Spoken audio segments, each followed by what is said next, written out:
students. Today we will do with a new poem in your MCB textbook, When I Set Out for Linus, written by Thomas Hardy. So let me first tell you something about Thomas Hardy.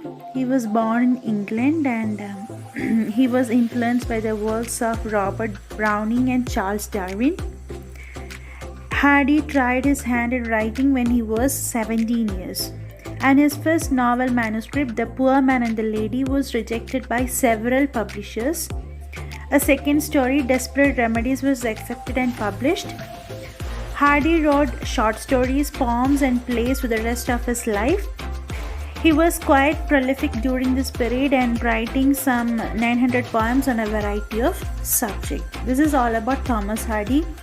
And this poem, When I Set Out for Linus, that is having a special significance in his life.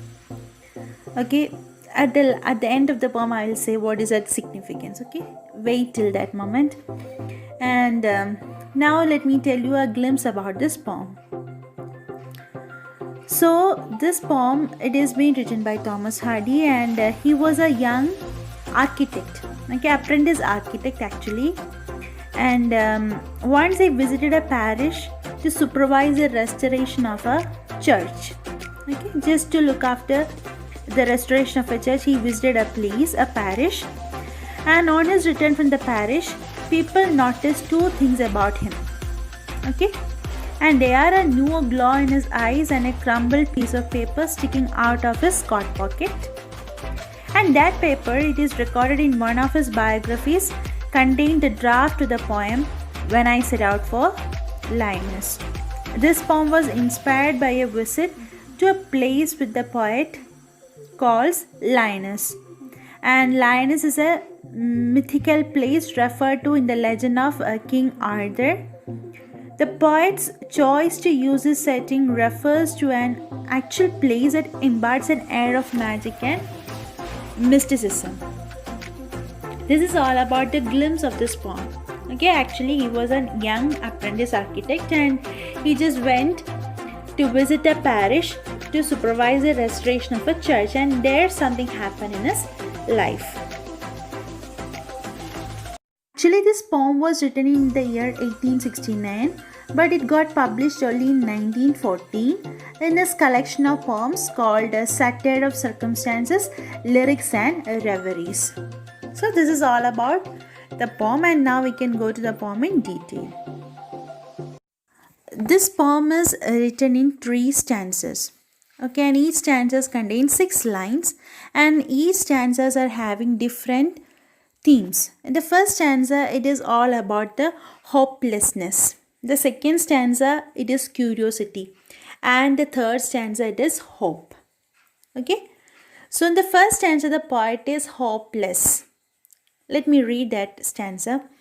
When I set out for Linus, 100 miles away, the rime was on display and starlight lit my lonesomeness. When I set out for Linus, 100 miles away.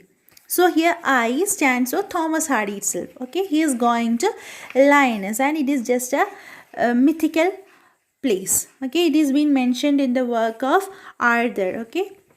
So it is just a mythical place, and he is just going to Linus, and it is about 100 miles away. Okay. The rime was on the spray. The rime means the frost, means it is showing the winter season. Okay. It is a winter season, and starlight lit my lonesomeness. And only who is my companion? I am lonely. Lonesomeness means lonely.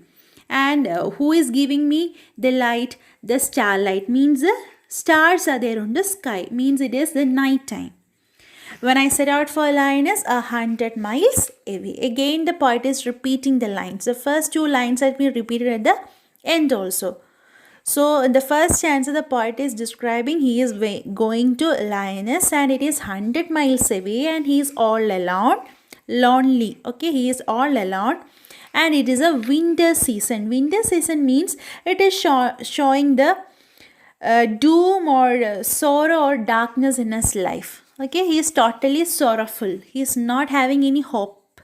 The poet is hopeless. In the first stanza, the poet is hopeless. But what about the conditional point in the second stanza? There is a change, okay? What would be hands at Linus while I should surge and dare? No prophet does declare, nor did the wisest wizard guess what would be hands at Linus while I should surge and dare. So now the poet is thinking what will happen at Linus. When in the first stanza the poet is going to Linus, and second stanza the poet is thinking what will happen to him in Linus. Okay, what would be hands at Linus? Behands means will happen, stands to happen. What is going to happen at Linus? While I should sojourn there. Sojourn means stay there. If I am staying there, what will happen to me? No prophet durst declare. Durst means dare. No prophet is having the dare to declare, to say.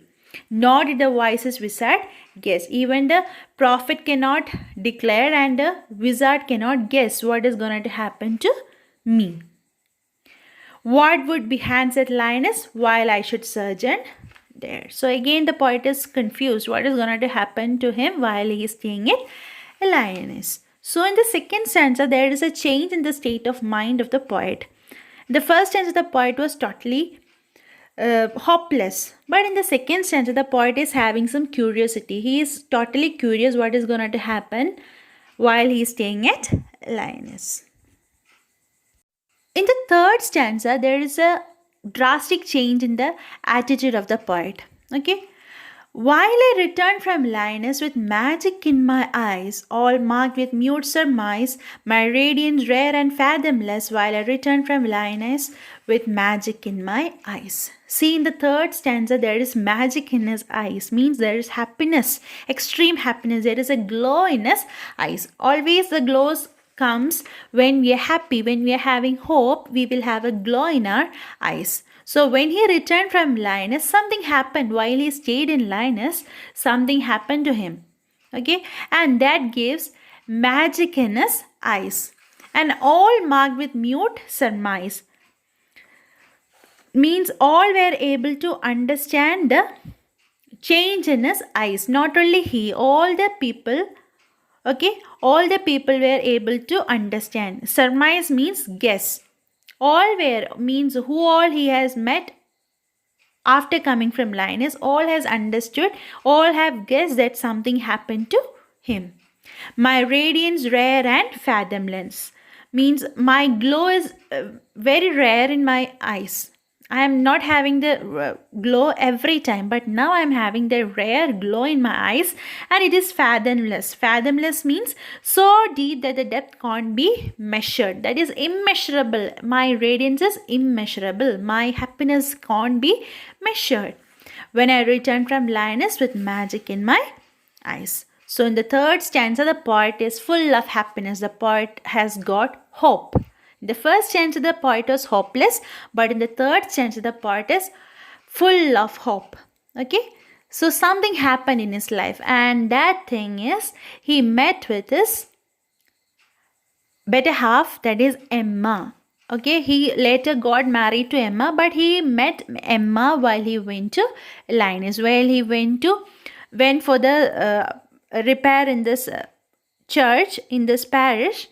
He met with Emma, and later on they got married. So actually the poem is all about the changes that is happening in the life of a man. After meeting with Emma, he is full of happiness. He got a faith in his life. This is all about the meaning of this poem. So I hope now you understood the meaning of the lines. The basic theme is that our life is pretty unpredictable. Anything can happen to us at any moment, and with the presence of someone in our life or some visit to some places, we will be having a great change in our life. And here it happens only because he met with Emma.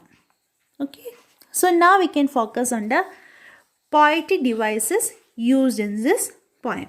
First thing, let me tell you about the rhyming scheme of this poem. Rhyming scheme or rhyming pattern. So if you want to know the rhyming scheme or rhyming pattern, first thing we have to do, we have to pick out the last words in every lines. So if I am focusing on the first stanza, line is away, spray, lonesomeness, line is and away. See, line is, lonesomeness and line is, they are rhyming each other. They are having the same sound. Okay. And away, spray and away. Again, it is the same sound. So we can say the rhyming pattern is A, B, B, A, B. A, B, B, A, B. In the first stanza. Second stanza, line is there, declare, guess, line is there. Again, the same way. A, B, B, A, B. The third stanza, while I return from Linus with magic in my eyes, surmise, fathomless, Linus, eyes.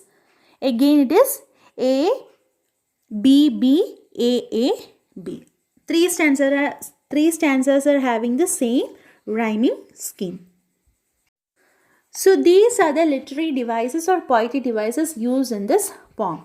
First thing is anaphora. Okay, you have to read it as anaphora. Anaphora means it is a repetition of a phrase in a poem. In this poem, the beginning two lines of each stanzas are repeated. See, in the first stanza, when you're seeing, when I set out for Linus 100 miles away, the same lines have been repeated in the last of the same stanza. Okay, then what would be hands at Linus while I should surge and dare? Again, it is been repeated in the second stanza. Likewise, in the third stanza. If a line is repeated in a poem, then that poetic device is anaphora. Instead of repetition, we can say anaphora. Okay. Then the second one is alliteration. Alliteration means it is a repetition of consonant sound in a line. Consonant sound means except A, E, I, O, U, we are having other alphabets. If this sounds are repeated in a line, in the same line, okay? In the same line, if it is repeated, then we can say there is a poetic device, alliteration. So here, see, what would be hands at line is second stanza, first line. What would? W sound is being repeated. Next, durst declared. Second stanza, third line. No prophet durst declare. There again, D and D sound is repeated. So if a consonant sound is repeated in the same line, then that poetic device is alliteration. Fine. Then the last poetic device is symbolism. Okay, symbolism. Here, the poet uses various symbols in the poem. Okay, one object or one word is representing another thing. Okay, that is called symbolism. See, starlight, which refers to tingling of stars, and it here symbolizes hope. And magic and radius in poet's eyes symbolize love for Emma. I have told you. He got this hope after meeting with Emma. So this magic and radius is symbolizing the love for Emma. And Linus is symbolizing a place in which the poet goes from darkness and comes back enlightened. So when he was going to Linus, he was hopeless. But when he came from Linus, he is totally enlightened. So this Linus is showing the place which is giving him enlightenment. So these are the poetic devices used in this poem. And this is all about the poem, and I hope you understood the meaning and the poetic devices used in the poem. And read the poem thoroughly and enjoy this poem. It is a good poem. Thank you.